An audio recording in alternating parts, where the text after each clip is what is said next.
has everything in there. It shows an internal market that is really banking on a lot of things that Robert has just showed us. People taking charge of their own health, people becoming compliant in a lot of the definitions that Robert mentioned, so changing their behavior. For example, eating less, exercising more, eating more healthy, living in the right place, avoiding risky situations, things like that. So it's banking very strongly on e-health there. On the other hand, what it also signals is that the internal market in Europe is far from complete. There's a lot of difference between member states in requirements of e-health. Robert showed how the healthcare insurance company that we worked at provided apps for managing behavior and basically limiting costs. Well, typically one of the really problematic areas in Europe is reimbursement of medical care. This is something that is still left to the member states' competence, although the EU is trying to move sideways with the cross-border patient rights directive to provide a framework for receiving cross-border health services, which is basically obstructed by the member states in whichever way they can.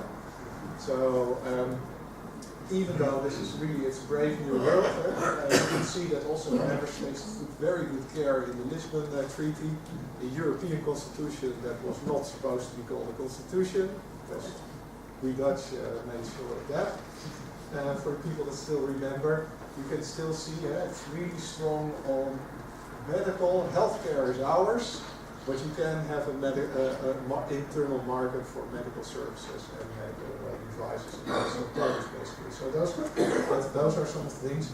Don't forget this, by the way, the International Medical Device Regulators Forum, the former Global Harmonization Task Force, rest in peace, is being continued. And they have also decided, so this is for those who don't know, it's the international regulators, so the FDA, the European Union, the Chinese authorities, the Australian authorities, the Canadian authorities, all talking together and deciding what can we do to harmonize medical devices law. They've just launched a consultation on definitions to use for the regulation of medical software. That consultation ended on the 31st of August, very convenient during the summer holidays. So I had really big difficulties to get the clients engaged that did want to do something on this, to get them to provide input. We were involved for some of the bank negotiations, and in the end I think we managed to deliver some meaningful input, but this is already where it starts, that at this level they are now discussing with each other, like, well, what actually is a software medical device as a concept that should be regulated, which is not a term that we even find in medical devices regulation, because medical device is defined, but software is not. Software is defined in some guidance by reference to an ISO standard that's not a harmonized standard under the medical devices directive. But even this is important. 12 to 14 November, they have a meeting in Brussels where they're going to discuss this further. Important stuff. So that by way of framework, I see the clock ticking, so I'll get on with it. This is really in big flux. So make sure that's why I wanted to start with this, because everybody overlooked it. Why is it in flux and why do you need to watch out for it? It's in flux with the general data protection regulation that they're currently creating. It's a horizontal approach to all data in the market, basically. And what we find, and our colleagues in France, Germany, UK, and Italy find, is that what this does, this horizontal approach to all data, so how do we make sure that you don't pull down your pants in front of the webcam when you're drunk and then post it on Facebook, that kind of data, that's basically regulated in the same way as all the data that Robert was just talking about. So everything they're trying to shoehorn basically in the same regulatory system, of course with some specific controls on health data, but still the whole regulatory system is basically the same. What you see is that the system has gone through several rounds of revision, resulting in a system that regulates the use of health data in such a strict way that it's really impossible to do anything with it, except if you have consent from the user.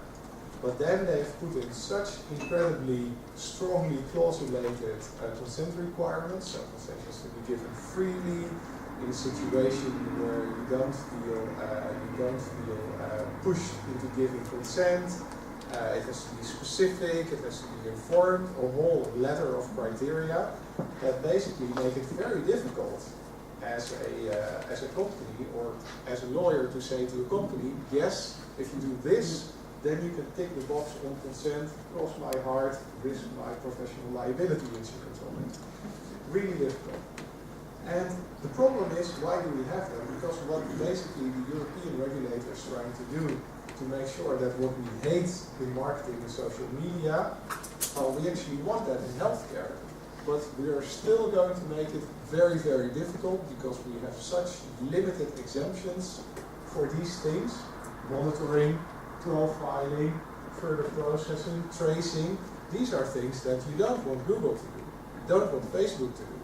But hey, if I have a Medtronic pacemaker, I probably want Medtronic to monitor me. That would be really nice if I have a pacemaker that's linked to CareLink. Of course I want my cardiologist to be able to see what I'm doing. And if my pacemaker picks up Erik may keel over within an hour, then it's very nice if my pacemaker can make a profile of what it does, or if the software on Medtronic servers can make a profile of what's going to happen and tell somebody else. But that's all processing of data going all over the place, which is made really difficult now. Further processing, very important too. Let's say that Medtronic wants to refine its algorithms to make better pacemakers.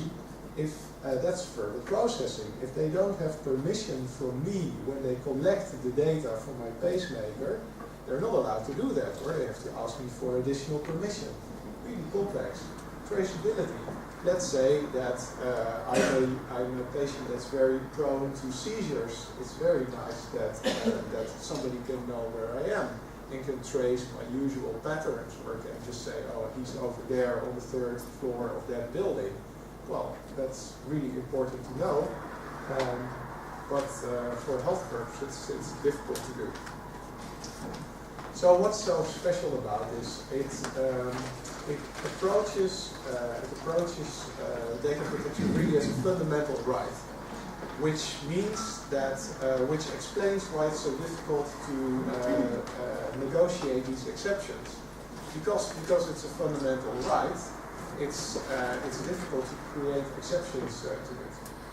And also, especially for trade, for internal market purposes. So even if you say, look, we can't develop effective medical devices to circulate on the internal market or software, that's a difficult argument, because from a conceptual point of view, you're asking for exceptions to constitutional rights, which make it difficult. So basically, I would say Europe painted itself into a corner a bit with this system.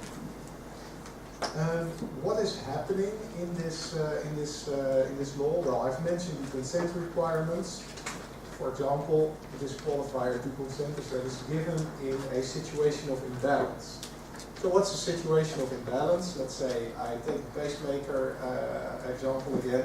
I'm in the office of my cardiologist. The cardiologist says, well, you know, it's such a hassle. You have to come in every 3 months and I have to talk with you.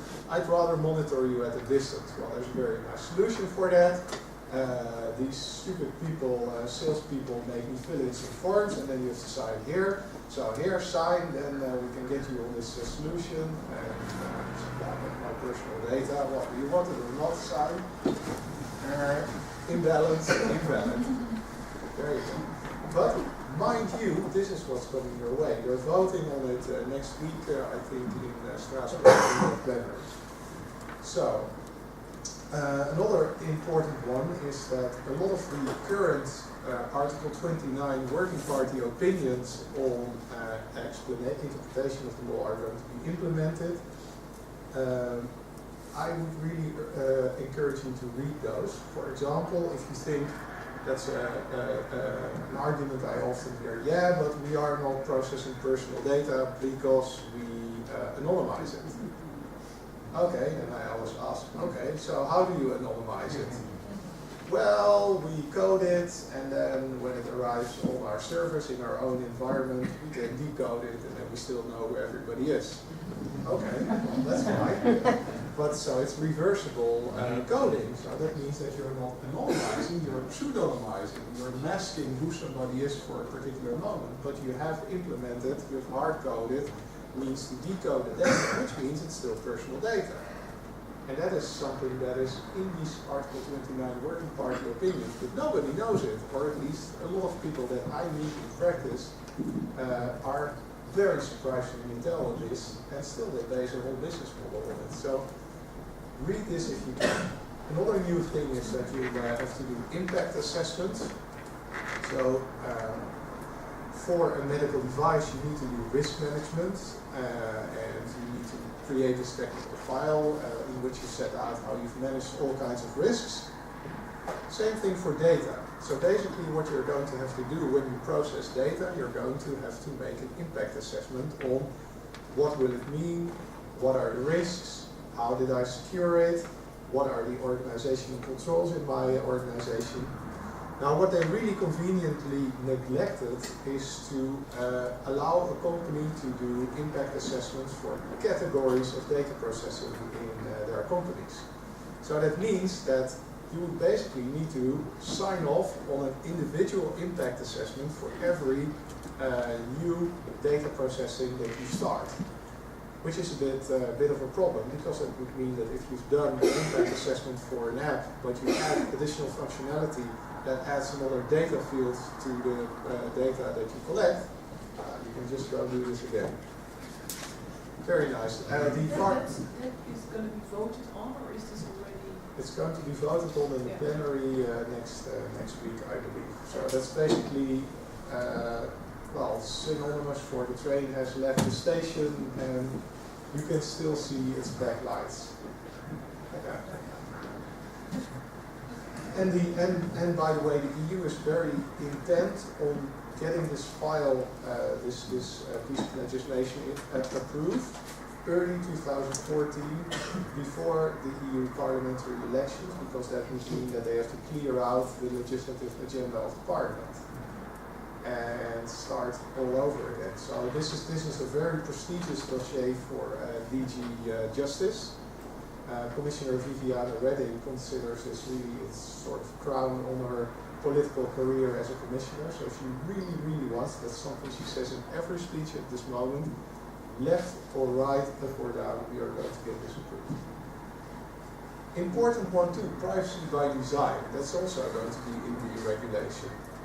So when you design a medical device software that is a medical device, you don't only look at the design requirements for medical devices, you also look at design requirements for privacy. If you don't do that, then you may have a compliant medical device, but then it's still not compliant by terms of the General Data Protection Regulation. That can still be prohibited. Not by the healthcare inspectorate, but by the College Bescherming Persoonsgegevens, the Data Protection Authority. You have to be able, and this is really nice for all of you that do algorithms, you have to be able to provide an intelligible explanation of automated processing logic. Yeah, so to what this is a really tricky one, because basically you have to explain what your algorithm does, but they don't specify into what level of detail. So that's an interesting one as well. That's also going to create a lot of problems. Because we also have a case law of the European Court of Justice now that says that algorithms are usually not IP protected because they're just a description of what a software program does. So that means that the only way to protect your algorithm is to keep it really, really secret and embed it far into your source code so nobody can understand how it works. And then for data protection, they say you have to tell your users how it works. What about the Lloyd's